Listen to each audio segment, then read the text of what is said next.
Hello friends, मैं study 91 channel से नितिन गुप्ता आप सबका बहुत बहुत स्वागत करता हूं। दोस्तों, आज हम लोग इवनिंग के डेली डोज में लेने जा रहे हैं बायोलॉजी के नए नए प्रश्नों को।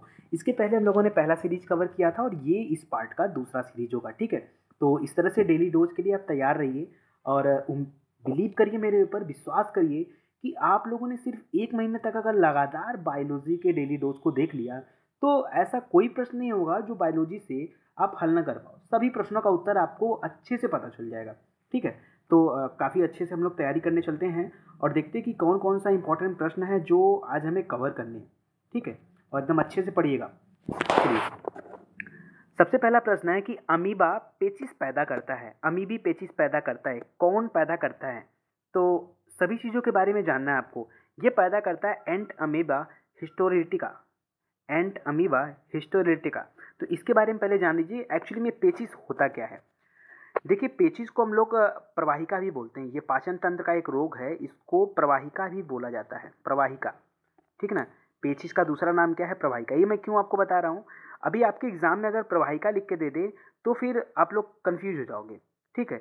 या आपको डायरिया लिख के दे दे, अतिसार लिख के दे दे, ये सब एक ही चीज़ का नाम है। डायरिया में भी यही कंडीशन होती है। डायरिया हो गया, इसको अतिसार भी बोलते हैं।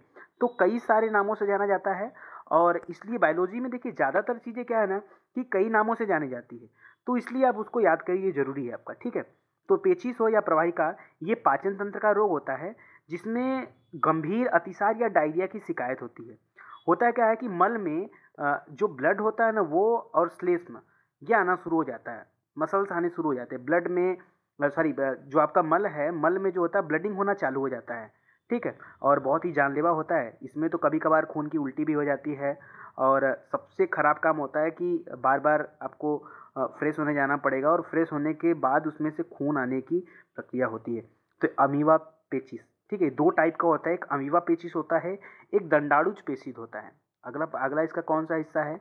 एक को बोला जाता है दंडाणुज पेशिस, ठीक है ना। ये दो तरह के पेशिस होते हैं, ठीक है। और ये जिस बैक्टीरिया की वजह से फैलता है, अमीबा पेचिस जिस बैक्टीरिया की वजह से फैलता है, यानी जिस जीवाणु की वजह से फैलता है, उस जीवाणु का नाम है एंटामीबा हिस्टालिटिका, ठीक है।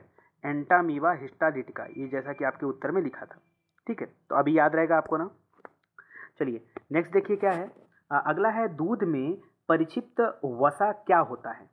दूध में, ठीक है, ये हो गया। अगला है दूध में परिक्षिप्त वसा क्या होता है? तो याद रखिए, दूध में परिक्षिप्त वसा को हम लोग मक्खन बोलते हैं। क्यों, क्या बोला जाता है? मक्खन बोला जाता है ना।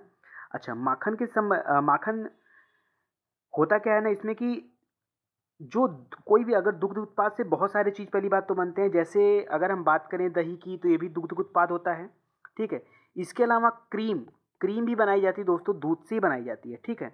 दूध को मथ करके उसी को मथने के बाद उसी क्रीम से माखन का निर्माण किया जाता है, मक्खन का निर्माण किया जाता है। तो ये तो आप लोगों को पता ही होगा। और ये जो है दूध का फैट हम लोग बोलते हैं। अच्छा, आप लोगों ने कभी दूध को, अगर अमूल वाला दूध जाते हैं परचेज करने तो उसमें लिखा होता है टोन्ड और फुल क्रीम, याद है ना? टोन्ड मिल्क और फुल क्रीम। तो हम लोग क्या परचेज करते हैं? अगर आप फुल क्रीम को परचेज करोगे, ठीक है, तो फुल क्रीम में क्या होता है कि उसमें वसा होता है, उसमें मक्खन होता है। तो उसमें आपको बॉयल करते समय जब देखोगे ना तो उसमें ऊपर घी के छोटे छोटे छोटे छोटे अंश दिखेंगे आपको। तो फुल क्रीम वाला होता है। जो टोन्ड होता है ना, टोन्ड वाले मिल्क में क्या होता है कि वहाँ से मक्खन को हटा लिया जाता है, वो टोन्ड होता है। तो वो आपको देख सकते हैं आप, ठीक है। अगला प्रश्न है, हीमोग्लोबिन किसका महत्वपूर्ण घटक है? हीमोग्लोबिन किसका महत्वपूर्ण घटक है? तो ये बात आप याद रखिए कि हीमोग्लोबिन जो होता है ये आरबीसी का सबसे महत्वपूर्ण घटक होता है। किसका? आरबीसी। आरबीसी को बोला जाता है red blood cells, red blood cells, RBC उसका सबसे इम्पॉर्टेंट है। और ये भी आपको पता होगा कि इसमें सबसे ज़्यादा मात्रा प्रोटीन की होती है। ये आरबीसी जो होता है ये लाल नीला रंग का भी होता है, ठीक है, इसको ध्यान दीजिएगा मेनली। अच्छा, इसमें होता क्या? आरबीसी का मेन काम क्या होता है, या हीमोग्लोबिन जो होता है इसका सबसे बड़ा काम क्या होता है? देखिए, हमारे ब्लड में जो मौजूद हीमोग्लोबिन है ये क्या करती है कि फेफड़ों से शरीर के शेष भाग तक ऑक्सीजन का संचरण करती है। फेफड़े से लेकर के शरीर के जितने भी अंग हैं वहाँ तक जो है ऑक्सीजन का संचरण करती है। और किसके माध्यम से? तो ब्लड के माध्यम से वहाँ ऑक्सीजन का संचरण करती है, और उस संचरण के लिए इस आरबीसी की भूमिका सबसे बड़ी होती है। ठीक है, तो इसीलिए कहा जाता है कि हीमोग्लोबिन का सबसे महत्वपूर्ण घटक है आरबीसी, क्योंकि बिना आरबीसी के ऑक्सीजन का संचरण शरीर के विभिन्न अंगों में हो ही नहीं पाएगा। तो सबसे इंपॉर्टेंट वही है। अगला है क्लोरोक्वीन भेषज कब दी जाती है? क्लोरोक्वीन, नाम सुना आपने क्लोरोक्वीन का? क्या होता है क्लोरोक्वीन? यह बहुत प्रसिद्ध और लोकप्रिय औषधि है, और सबसे ज़्यादा इसका इस्तेमाल किया जाता है दोस्तों मलेरिया के खिलाफ। मलेरिया के विरुद्ध जो है इसको दिया जाता है, क्योंकि मलेरिया से क्या होता है कि जो आंत ज्वर होता है वो होता है। ठीक है, तो मलेरिया से बचने के लिए इस क्लोरोक्वीन औषधि का प्रयोग किया जाता है। ठीक है, तो ये भेषज जो दिया है दवा है, औषधि है। कौन सी स्थिति में टेस्ट ट्यूब बेबी की घटना को सही रूप में निरूपित करती है? तो आजकल तो टेस्ट ट्यूब का नाम आप सभी लोगों ने सुना होगा, और इसमें देखिए इसका उत्तर क्या दे रहा है उसको पहले समझ लीजिए, बाद में मैं आपको समझाता हूँ। बोल रहा है कि टेस्ट ट्यूब बेबी की जो घटना होती है ना, इसमें जो निषेचन होता है ये बाहर होता है। ध्यान दीजिएगा, जो निषेचन होता है ये शरीर के बाहर होता है, लेकिन जो विकास होता है वो आंतरिक होता है। वो आंतरिक होता है, मतलब वो गर्भ में होता है। विकास गर्भ में होता है, निषेचन की प्रक्रिया बाहर होती है टेस्ट ट्यूब बेबी में। होता क्या है टेस्ट ट्यूब बेबी तकनीक में? में मतलब क्या चीज़ होता है? होता है कि जो महिला का अंडाशय होता है, अंडाशय से अंडे को निकाल लिया जाता है, और उसका संपर्क द्रव के माध्यम से शुक्राणुओं से कराया जाता है। गर्भ में नहीं, गर्भ में नहीं कराया जाता। अगर गर्भ में कराया जाता तो उसका टेस्ट ट्यूब बेबी का मतलब क्या रह जाएगा?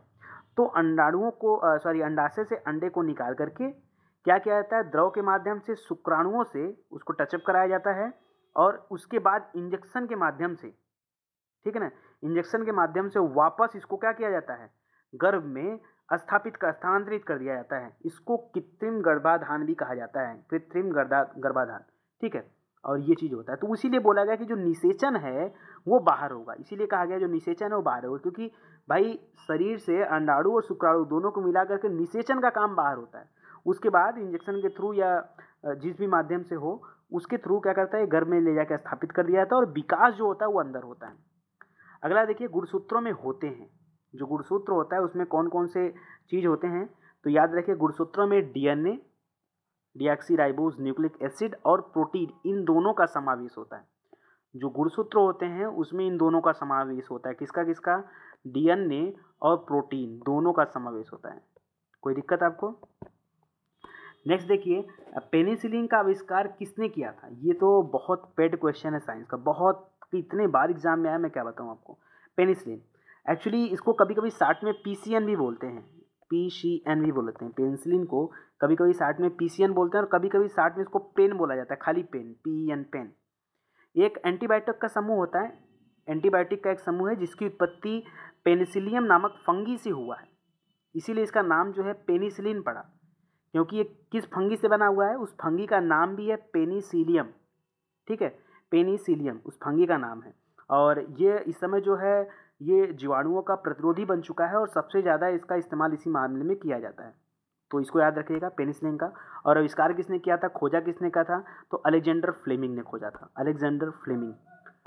सारणियों को परिभाषित करने की प्रक्रिया क्या कहलाती है? जो आवर्त सारणी होती है ना, उनको परिभाषित करने की प्रक्रिया क्या कहलाती है?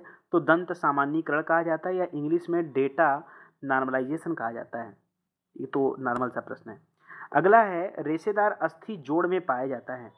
रेशेदार अस्थि किस जोड़ में पाया जाता है? देखो यहाँ पे कपाल दिया है, इससे बेटर ऑप्शन हम कंधे को मान सकते हैं। सबसे बढ़िया इसका उत्तर जो मान सकते हैं वो कंधे को मान सकते हैं। व्यक्ति का जो कंधा होता है ना, वहाँ पर रेशेदार अस्थि का जोड़ पाया जाता है। हालांकि कपाल में भी पाया जाता है, कपाल हम बोलते हैं खोपड़ी को, कपाल हम बोलते हैं खोपड़ी को। ठीक है, तो इसको ध्यान दीजिएगा। सबसे बेस्ट जो आपका उत्तर होना चाहिए मेरे हिसाब से वो कंधा होना चाहिए। तो इसको थोड़ा सा फोकस करके याद रखिएगा। और अभी तो हम लोग पढ़ने वाले हैं हड्डियों के बारे में, मैं आपको पढ़ाऊंगा डिटेल में, तो वहाँ इन सारी चीज़ों के बारे में बात करेंगे। ठीक है, रेशेदार अस्थि जोड़। एकमात्र पक्षी कौन सा है जो पीछे की ओर उड़ता है? पीछे की ओर उड़ता है। थोड़ा सा आपको अटपटा लगेगा कि ऐसा भी पक्षी होता है क्या जो पीछे की ओर उड़ता है? जी हाँ, बहुत ज़्यादा नहीं, थोड़ा सा इसका झुकाव पीछे की तरफ होता है। तो लिखने वालों ने बहुत कुछ लिख दिया है। ठीक है, और एक चीज़ और बताऊँ, ये विश्व का सबसे छोटे पक्षी के रूप में भी जाना जाता है। इसका नाम है दोस्तों हमिंग बर्ड। क्या नाम है? Humming bird. हमिंग बर्ड का ही दूसरा नाम क्या है? गुंजन पक्षी। हमिंग बर्ड को ही हिंदी में क्या बोलते हैं? गुंजन पक्षी। और अच्छी बात यह है कि ये कहाँ पाया जाता है? पूरे वर्ल्ड में तो सबसे ज़्यादा ये उत्तर प्रदेश में पाया जाता है। हालांकि अब इनकी संख्या बहुत कम हो गई है, लेकिन ये है उत्तर प्रदेश में। विश्व की सबसे छोटी चिड़िया भी इसी को कहा जाता है, हमिंग बर्ड को, बहुत छोटी। ठीक है, गुंजन पक्षी हिंदी में बोलते हैं। ठीक है, और हमिंग बर्ड सबसे छोटे पक्षियों के कुल से बिलोंग करता है। उस कुल का नाम भी कभी कभी पूछता है, तो याद रखिएगा ट्रोकिलिडी। इसके कुल का नाम क्या है? ट्रोकिलिडी। ट्रोकिलिडी। ट्रोकिलिडी ये किस कुल का है? ट्रोकिलिडी कुल का है। तो इतना याद रखिएगा, ठीक है ना। और इसकी खासियत होती है, अच्छा ऐसा क्यों कहा गया कि पीछे को उड़ता है? भाई ऐसा कैसे हो सकता है? तो आप थोड़ा सा इसको सोच सकते हैं ना। देखो, इसके पंख की खासियत होती है कि इसके पंख किसी भी दिशा में मुड़ सकते हैं। तो जब पंख को, जैसे गाड़ी का व्हील होता है, चक्का जो है गाड़ी का जब आप स्टेयरिंग को घुमाते हो तो हर तरफ मूव करता है। तो जितना जिधर मूव करेगा उसका आकार उतना ही ज़्यादा रहेगा, मतलब स्टेयरिंग के मूव करने के ऊपर डिपेंड करता है, ठीक है ना। तो उसी तरह से इसका जो पंख है वो कई हिस्सों में मूव करता है। इस वजह से जब ये थोड़ा सा बैक साइड में करते हैं तो बैक साइड में भी मूव कर लेता है, इस वजह से ऐसा कहा गया।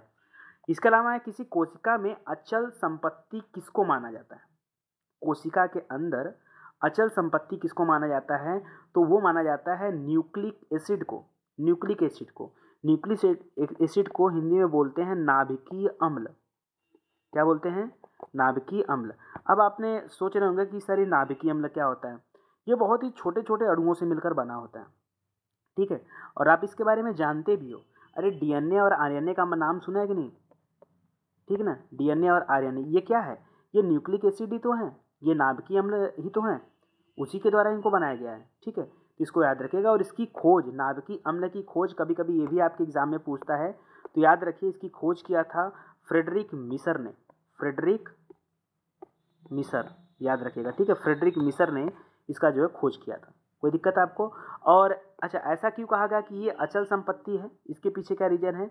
तो इसके पीछे सबसे बड़ी चीज़ है ना कि इन सभी को इसलिए माना गया कि जितने भी, चाहे बैक्टीरिया हो, चाहे वो वायरस हो, चाहे वो व्यक्ति हो, सभी के शरीर में डीएनए और आरएनए पाया जाता है। बिना डीएनए और आरएनए की शायद शरीर की संरचना की कल्पना नहीं की जा सकती। इस वजह से इसको कहा गया ये अचल संपत्ति है। ये क्या है? अचल संपत्ति है, ठीक है। चलिए आगे देखिए, पर्यावरण में पौधों पर प्रभाव किसकी वृद्धि के कारण होता है? अब यार ऐसे तो बहुत सारा रीजन है पौधों पर प्रभाव का। अब वहाँ डिपेंड करता है कि हमारे पास ऑप्शन क्या है। फिलहाल यहाँ पे तो वन लाइनर जीएस है और इसलिए यहाँ पे आंसर दिया हुआ है। तो पर्यावरण में पौधे पर प्रभाव की बहुत सारी दिक्कतें होती हैं, और लेकिन यहाँ पे जो उत्तर दे रहा है आपका कार्बन मोनोऑक्साइड। जी हाँ, कार्बन मोनोऑक्साइड बड़ा ही खतरनाक है, और हालांकि ये रंगहीन होता है, गंधहीन भी होता है, उसके बावजूद ये पौधों पर भी अपना प्रभाव छोड़ता है। इसके अलावा मनुष्यों पर भी अपना प्रभाव छोड़ता है। ये गैस होती तो बहुत हल्की है, कार्बन मोनोऑक्साइड जो है ये होती तो बहुत हल्की है, क्योंकि इसको सीओ बोलेंगे। यहाँ पे ऑक्सीजन का केवल एक अणु है। जब ये CO2 हो जाता है, ये हो जाता है कार्बन डाइऑक्साइड, ठीक है ना। तो कार्बन मोनोऑक्साइड, कार्बन डाइऑक्साइड, ठीक है। तो ये मोनोऑक्साइड जो है इसमें ऊंची सांद्रता में यह मनुष्यों और जानवरों के लिए विषाक्त होती है, जहरीली होती है। अगर इसको आवश्यकता से अधिक मात्रा में कोई व्यक्ति ले ले तो उसकी तुरंत मृत्यु भी हो जाएगी। ये इसकी कंडीशन है, ठीक है। तो कार्बन मोनोऑक्साइड जो है ये प्रभाव डालता है। वे पौधे जो ग्रीष्मकालिक ऋतु में पुष्पित होते हैं क्या कहलाते हैं? अरे यार, तो ग्रीष्मकाल में अगर पुष्पित होते हैं तो ग्रीष्मकालीन पौधे हैं, शीतकाल में पुष्पित होते हैं तो शीतकालीन पौधे हैं। तो उसमें कहना क्या है, ठीक है। कौन सा तत्व पौधों में पानी और कैल्शियम के अवशोषण को बढ़ाता है? वो कौन सा तत्व है जो पौधों में क्या करता है? पानी की मात्रा अवशोषित करने की मात्रा को बढ़ा देता है और कैल्शियम के अवशोषण को भी बढ़ा देता है। तो उस पदार्थ का नाम है बोरान। बोरान नाम सुना है ना? बोरान, बोरान ही होता है। बोरान की कमी से, किसी पौधे में अगर बोरान की कमी हो जाती है तो आप लोग जानते हैं वो पौधा सूख जाता है। सूखने के बाद क्या हो जाएगी? मृत्यु हो जाएगी पौधे की, मतलब समाप्त। तो बोरान, इसीलिए पौधे में जो है जल की कमी ना हो, कैल्शियम कमी ना, इसलिए बोरान का छिड़काव भी किया जाता है, डाला जाता है अलग से, ठीक है। तो उसको देखिएगा ध्यान से। नेक्स्ट है रेसे की किस फसल को काली मिट्टी पर उगाया जा सकता है? तो काली मिट्टी पर सबसे ज़्यादा कौन सा चीज़ होगी? तो आप सभी लोग जानते हैं ना, कपास। कपास का उत्पादन होता है काली मिट्टी पर, ठीक है। तो काली मिट्टी, ध्यान दीजिएगा।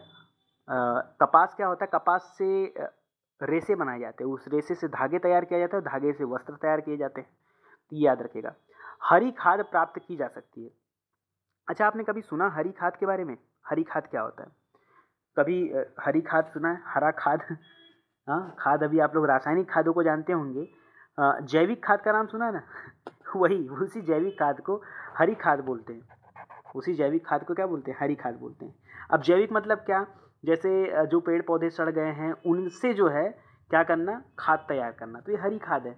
ठीक है, तो यहाँ पूछ रहा है कि हरी खाद कैसे प्राप्त की जाती है, तो हरित सिंब पादपों के अपघटन से, जब उनका अपघटन होता है तो उससे हरी खाद बनती है। ठीक है, अगला प्रश्न है, फलों का मधुर या मीठा होना किसके कारण होता है? किसके कारण जो फल हैं वो मीठा लगते हैं, किस वजह से? तो फलों में मीठा होने का जो सबसे बड़ा कारण होता है वो होता है फ्रक्टोज। क्या होता है? फ्रक्टोज। अब फलों में ही नहीं, चाहे फल हो चाहे सब्जी हो, अब ऐसा नहीं कि अलग से प्रश्न दें कि सब्जियों के मीठा होने का क्या कारण होता है। अरे जैसे मटर होती मीठी, तो क्या कारण है? तो फ्रक्टोज। कहीं भी चाहे सब्जी हो, चाहे कोई पादप हो, चाहे कोई फल हो, उनके मीठा होने में अगर मीठा है तो फ्रक्टोज के कारण। और ग्लैक्टोज जो होता है वो दूध में मीठा होने का कारण। आपसे प्रश्न पूछता है कि दूध के मीठा होने का क्या कारण है, तो वहाँ फ्रक्टोज मत कर दीजिएगा, वहाँ फ्रक्टोज मत कर दीजिएगा। ये केवल फल, पादप और सब्जी में है फ्रक्टोज। दूध वाली जब बात करेंगे तो वहाँ ग्लैक्टोज होता है।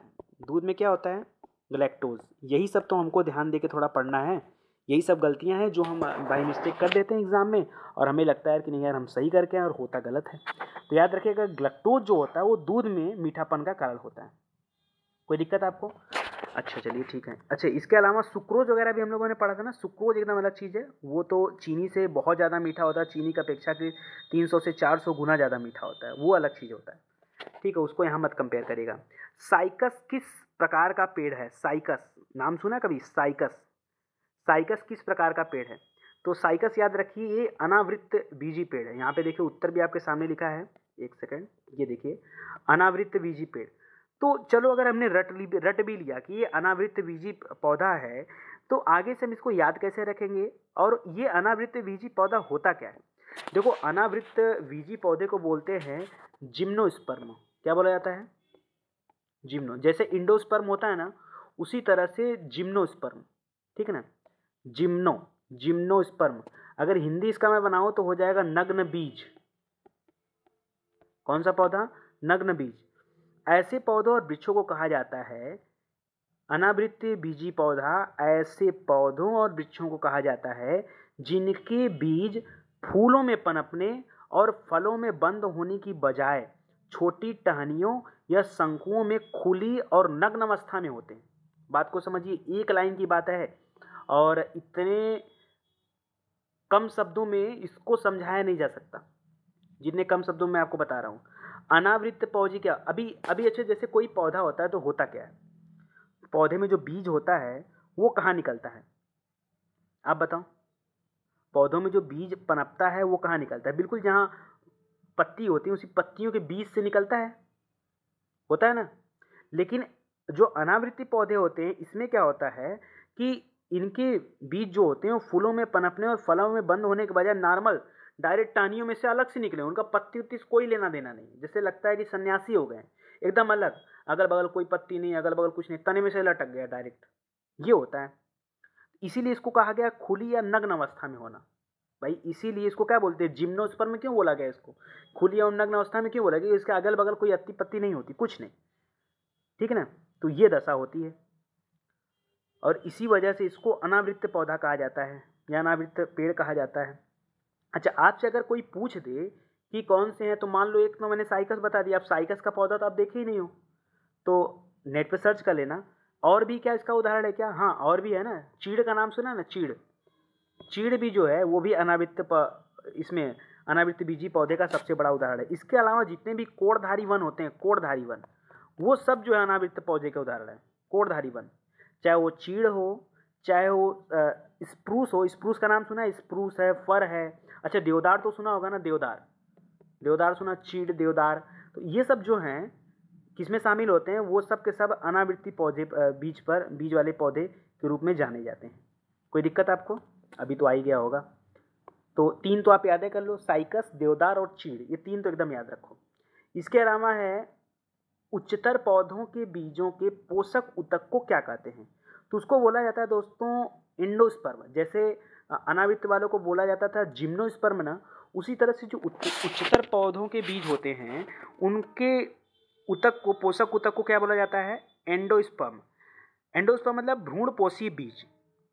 जिसके परिपक्व बीज में भ्रूणपोषी एंडोस्पर्म होते हैं उनको ये बोला जाता है, ठीक है ना। इसको याद रखेगा, ज़्यादातर पौधों में यही होते हैं एंडोस्पर्म वाले। लौंग क्या होता है? लौंग क्या है? लौंग का नाम तो आप लोगों ने सुना होगा ना। लौंग क्या होता है? लौंग सूखी हुई एक पुष्प कलिका होती है। लौंग के पता है, लौंग फूल, फूल है, फूल। लौंग क्या है? लौंग फल और नहीं, लौंग क्या है? फूल है, पुष्प है। वो पुष्प है जो सूख चुका है। इसको जब देखेंगे आप ना, तो ये कुछ इस तरह का लौंग होता है ना, देखो ये इस तरह का ऐसे ऐसे करके होता है लौंग, ये कुछ इस टाइप का, ठीक है। तो ये नीचे वाला हिस्सा इसका रेड होता है, जब इसका फूल देखेंगे तो ये रेड होता है, और ऊपर का हिस्सा जो एक गोल वाला होता है ना, ये ग्रीन होता है, ठीक है, रेड एंड ग्रीन। और सूखने के बाद वो इसका रूप धारण करता है। तो अभी तो हमारे यहाँ लौंग का अगर हम बात कर लें तो सबसे ज़्यादा इसका खेती वगैरह होता है केरल साइड में, ठीक है, केरल साइड में, बाकी उत्तर भारत में नहीं है। और केरली साइड में मसालों का देश भी कहा जाता है उसको, क्योंकि उधर मसाले ज़्यादा वो किए जाते हैं, ठीक है। तो याद रखेगा दोस्तों, आज के लिए बस इतना ही।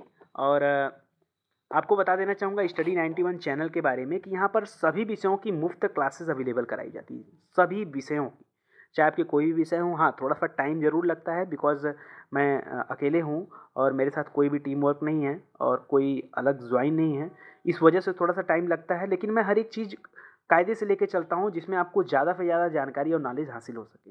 जितना अधिक से अधिक आपको जानना चाहिए वो मैं करके देता हूँ। तो जो लोग भी नए हैं, मैं चाहूँगा कि वो लोग आके यहाँ पढ़ाई करें और आराम से स्टडी 91 सर्च करके उसके प्लेलिस्ट में जा करके वहाँ से वीडियो को अपने अनुसार देख सकते हैं। और जो लोग पुराने हैं, प्लीज़ दोस्तों आप वीडियो को शेयर करिए ताकि ज़्यादा से ज़्यादा लोग इस वीडियो को देख पाएँ। और साथ ही साथ अगर आपका कोई व्हाट्सएप ग्रुप वगैरह है तो वहाँ पे भी आप शेयर करिए।